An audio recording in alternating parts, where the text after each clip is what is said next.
Tak a na této fotce jde vidět přesný rozdíl o tom, jaký si vyberete materiál. Tenhle materiál je od běžně vídaného výrobce. Tyhle ploty vídáte všude v 60, v 90 km rychlosti a jsou perfektní. I na tomto videu je to úplně super. Krásná deska, cena okolo 380 korun. Řekneme si super, to si dáme na plot. A teď začíná realita. Přibližujeme se, přibržďujeme a jdeme.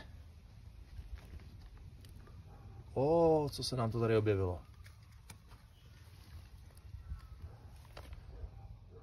Tento rozmázlej beton, tyhle ty díry, praskliny, jsme tady určitě nenavrtali, ale staly se při výrobě, protože způsob, jakým jsou vyráběny,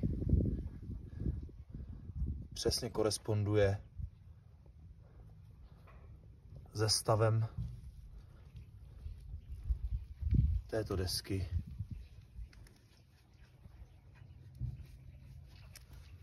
Se odjíždíme. Perfektní deska.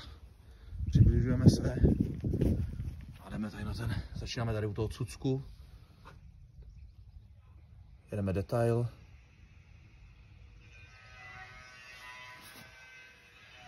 Přibližujeme se.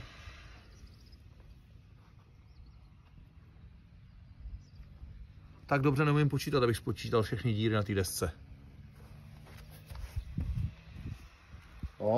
Krásná deska z dálky a z 90 km rychlosti.